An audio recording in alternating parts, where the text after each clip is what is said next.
सभी को नमस्कार। इस वीडियो श्रृंखला में हम बीए भाग द्वितीय के प्रश्न पत्र प्रथम के अंतर्गत रीतिकालीन काव्य संग्रह में केशवदास का अध्ययन कर रहे थे। केशवदास द्वारा विरचित रामचंद्रिका का कुछ अंश हमारे पाठ्यक्रम में है, उसी की व्याख्या पर हम बात कर रहे थे। उसी क्रम में हम आगे व्याख्या पर बात करेंगे। अवधपुरी की शोभा का वर्णन करते हुए केशव कहते हैं, कविकुल विद्याधर सकल कलाधर राज राज वर वेश बने, गणपति सुखदायक पशुपति लायक सूर सहायक कौन गने, सेनापति बुद्धजन मंगल गुरुगण धर्मराज मन बुद्धि धनी, बहुशुभ मनसाकर करुणा में अरु सुर तरंगिणी शोभा सनी। यहाँ केशवदास जी ने अयोध्या की शोभा का वर्णन किया है तथा यह वर्णन विश्वामित्र जी के माध्यम से हुआ है। यहाँ विश्वामित्र जी राम और लक्ष्मण को जब लेने के लिए जाते हैं, ताड़का आदि असुरों का वध करने के लिए, तो वहां पहुंचने से पहले अपने शिष्यों के समक्ष विश्वामित्र अयोध्या की शोभा का वर्णन करते हैं।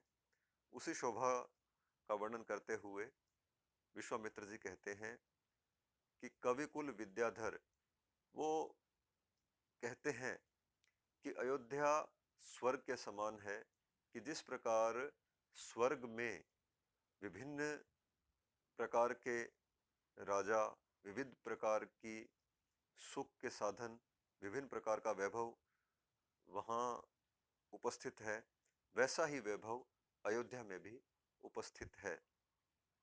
विश्वामित्र कहते हैं कि कविकुल विद्याधर, कि कविकुल अर्थात कवियों में श्रेष्ठ, कि जिस प्रकार स्वर्ग में कवियों में श्रेष्ठ शुक्राचार्य है, उसी प्रकार यहाँ अयोध्या में भी श्रेष्ठ कवि राजा दशरथ के दरबार में रहते हैं। विद्याधर सकल विद्याओं के ज्ञाता, सकल कलाधर सभी कलाओं के स्वामी, कि जिस प्रकार से स्वर्ग में कलाओं के स्वामी चंद्रमा निवास करते हैं, उसी प्रकार से यहाँ भी राजा दशरथ के दरबार में भी सभी कलाओं के ज्ञाता रहते हैं। राज राज वरवेश बने, यहाँ अयोध्या में राज राज वरवेश अर्थात राजाओं के भी राजा, श्रेष्ठ राजा कुबेर के समान यहाँ के राजा हैं। गणपति सुखदायक, गणपति अर्थात भगवान गणेश के समान सुख देने वाले यहाँ अधिकारी हैं। पशुपति लायक, पशुपति अर्थात भगवान शिव को पशुपति कहा गया है। अयोध्या के संदर्भ में पशुपति का अर्थ है बहुत अधिक पशुओं के स्वामी, अर्थात ऐसे व्यक्ति जिनके पास बहुसंख्या में पशु हैं। ऐसे बड़े बड़े पशुपति यहाँ निवास करते हैं। सूर सहायक कौन गने, और सूर अर्थात बड़े बड़े शूरवीर यहाँ रहते हैं। सेनापति बुद्धजन, यहाँ प्रजा की निरंतर सेवा करने वाले सेनापति हैं। बुद्धजन, बुद्ध के समान यहाँ के विद्वान लोग हैं। मंगल गुरुगण, और प्रजा का कल्याण करने वाले, प्रजा के कल्याण की कामना करने वाले ब्राह्मण यहाँ निवास करते हैं। धर्मराज मन बुद्धि धनी, और धर्मराज अर्थात यमराज के समान गति एवं बुद्धि के स्वामी यहाँ निवास करते हैं। बहुशुभ मन साकर, कि यहाँ के राजा दशरथ कल्प वृक्ष के समान सभी की मनोकामनाओं को पूर्ण करने वाले हैं, वे करुणामय हैं। और यहाँ सुर तरंगिणी शोभा सनी, सुर तरंगिणी, सुर तरंगिणी अर्थात देव नदी गंगा के समान, अर्थात आकाश गंगा के समान यहाँ पर सरयू बहती है। आगे विश्वामित्र जी कहते हैं, मूलन ही की जहां अधोगति केशव गाइये, होए हुताशन धूम नगर एके मलिनाइये, दुर्गति दुर्गन हीजु कुटिल गति सहितन ही में, श्रीफल को अभिलाष प्रकट कविकुल के जी में। आगे अयोध्या का वर्णन करते हुए केशवदास कहते हैं कि मूलन ही की जहां अधोगति, कि अयोध्या में अधोगति अर्थात पतन किसी का भी नहीं है। यहाँ अधोगति केवल मूलन, मूलन अर्थात वृक्षों की जड़ें ही केवल ऐसी हैं जो नीचे की ओर जाती हैं। इनके अलावा यहाँ व्यक्तियों में अधोगति नहीं है। यहाँ के सभी मनुष्य उन्नति करने वाले हैं। होए हुतासन धूम नगर एके मलिनाइये, और यहाँ मलिनता कहीं भी नहीं है। मलिनता यहाँ केवल यज्ञ की अग्नि से ही, यज्ञ की अग्नि से ही यहाँ नगर में मलिनता होती है। अर्थात केशव के कहने का अर्थ यह है कि यहाँ निरंतर यज्ञ होते हैं तथा उन यज्ञों का धूम संपूर्ण नगर को सदैव पवित्र करता रहता है। केशव कहते हैं कि यहाँ मलिनता अर्थात मन में किसी के मलिनता नहीं है। दुर्गति दुर्गन ही जो कुटिल गति सहितन ही में, आगे केशव कहते हैं कि यहाँ दुर्गति दुर्गन, दुर्गति अर्थात दुर्गमता केवल दुर्गन, दुर्गन यानी किले, कि यहाँ के किले ही केवल दुर्गम है।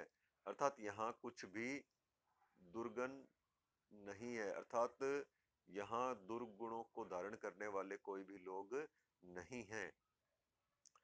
कुटिल गति सहितन ही में, और कुटिलता यहाँ केवल नदियों में है, अर्थात यहाँ के मनुष्यों के स्वभाव में कुटिलता नहीं है। कुटिलता अर्थात टेढ़ापन केवल नदियों के बहने में ही है। श्रीफल को अभिलाष प्रकट कविकुल के जी में, और यहाँ किसी के भी मन में लोभ नहीं है, अभिलाषाएं नहीं है, क्योंकि अयोध्या नगरी ऐसी है कि यहाँ सभी की सभी मनोकामनाएं पूर्ण हो जाती हैं। तो यहाँ श्रीफल को अभिलाष, श्रीफल की अभिलाषा केवल यहाँ के कवि वर्ग को ही है, अर्थात कवि ही यहाँ के किसी फल की प्राप्ति की इच्छा करते हैं। विधि के समान है विमानीकृत राजहंस, विविध विबुध युत मेरु सो अचल है। दीपति दीपति अति सातों दीपी दीपियतु, दूसरी दिलीप सो सुदक्षिणा को बल है। सागर उजागर को बहुवाहिनी को प्रति, छन दान प्रिय किंदो सूरज अमल है। सब विधि समरथ राजे राजा दशरथ, भागीरथ पथगामी गंगा के सो जल है। आगे अयोध्या की वैभव का वर्णन करते हुए वैतालिक ऋषि विश्वामित्र जी की उपस्थिति में कहते हैं कि विधि के समान है विमानीकृत राजहंस, कि यहाँ के जो राजा हैं दशरथ, वो विधि अर्थात ब्रह्मा के समान है, कि जिस प्रकार ब्रह्मा जी राजहंस पर सवारी करते हैं, उसी प्रकार राजा दशरथ भी विभिन्न राजाओं के चित्त रूपी राजहंस पर सवारी करते हैं, अर्थात उन्होंने सभी राजाओं को अपने वश में किया हुआ है। आगे वे कहते हैं कि विविध विबुध युक्त मेरु सो अचल है, कि राजा दशरथ सुमेरु पर्वत के समान है, कि जिस प्रकार से सुमेरु पर्वत पर अनेक देवता निवास करते हैं, उसी प्रकार से राजा दशरथ के आश्रय में भी अनेक राजा रहते हैं।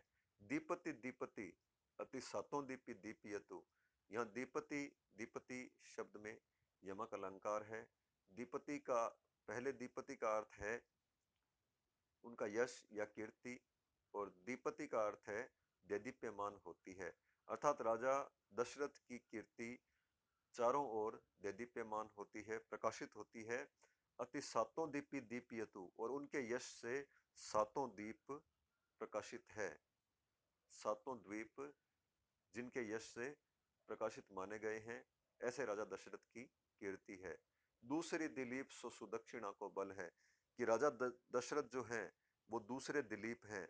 दिलीप राजा दशरथ के पूर्वज थे, जो अपने पराक्रम के लिए प्रसिद्ध हैं।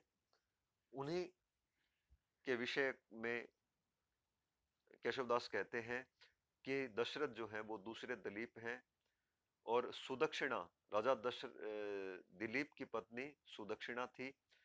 और दशरथ कहते हैं, केशवदास कहते हैं कि दशरथ जो है वो दूसरे दिलीप हैं, और उनकी सुदक्षिणा अर्थात उनके द्वारा किया गया दान ही उनको बल प्रदान करने वाला है। कि जिस प्रकार से राजा दिलीप को उनकी पत्नी सुदक्षिणा के द्वारा बल की प्राप्ति होती थी, उसी प्रकार से दशरथ को उनकी सुदक्षिणा अर्थात उनके द्वारा किए गए दान से बल की प्राप्ति होती है।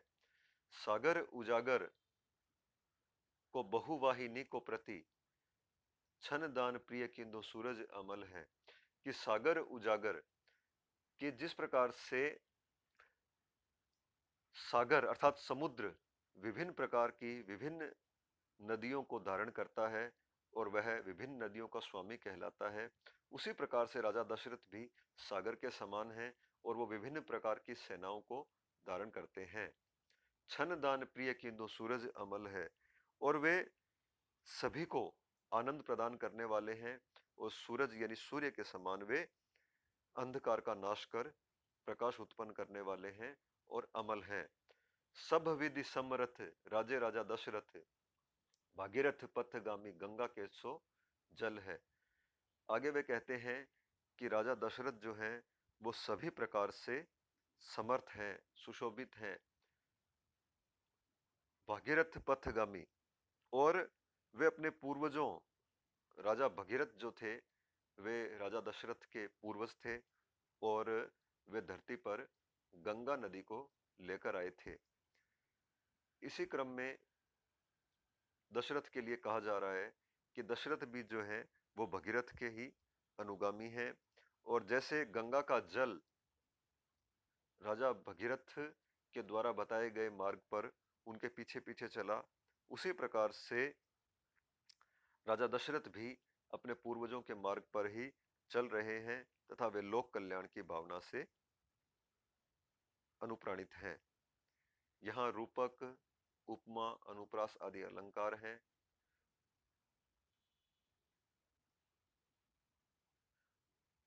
आगे केशवदास सीता स्वयंवर के प्रसंग का वर्णन करते हैं कि सीता स्वयंवर के समय राजा जनक के दरबार में जो लोग आए उनका वर्णन करते हुए केशवदास कहते हैं कि पावक पवन मणि पन्नग पतंग पितरी जेते जो तिवंत जग जितिसिन गाये हैं, असुर प्रसिद्ध सिद्ध तीर्थ सहित सिंधु केशव चराचर जे वेदन बताए हैं,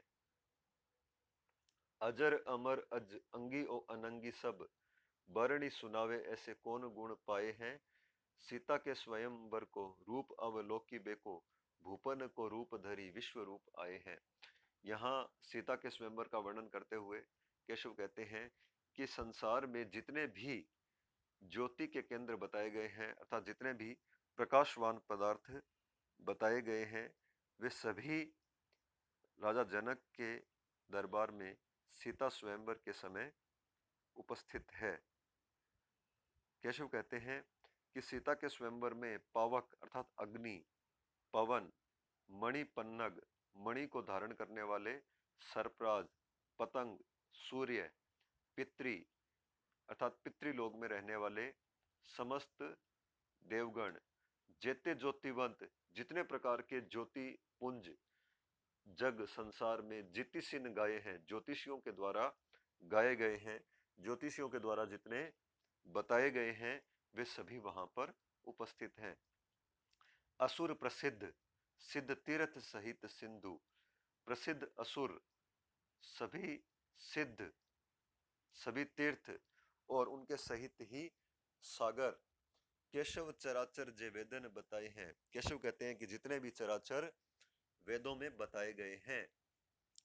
अजर अमर अज अंगी और अनंगी सब, कि अजर अमर देवताओं को अजर अमर कहा जाता है। अज ब्रह्मा, अंगी और अनंगी सब, कि सभी अंगी अंगों को धारण करने वाले और अनंगी अर्थात कामदेव, कामदेव को अनंग कहा जाता है। वर्णी सुनावे ऐसे कौन गुण पाए हैं। केशव कहते हैं कि उनका वर्णन सुनाया जाए ऐसा गुण किसके पास है, अर्थात वे सभी इस प्रकार की विशेषताओं से युक्त हैं कि उनका वर्णन किया नहीं जा सकता। सीता के स्वयंवर को रूप अब लोकी बेको भूपन को रूप धारी विश्व रूप आए हैं। केशवदास कहते हैं कि सीता के स्वयंवर को देखने के लिए ये सभी जो विश्व रूप हैं वे सभी भूपन को रूप धरी राजाओं का रूप धारण करके राजा जनक की सभा में उपस्थित हुए हैं। आगे केशवदास उस समय का वर्णन करते हैं कि जब सीता के स्वयंवर के लिए धनुष पर प्रत्यंचा चढ़ाने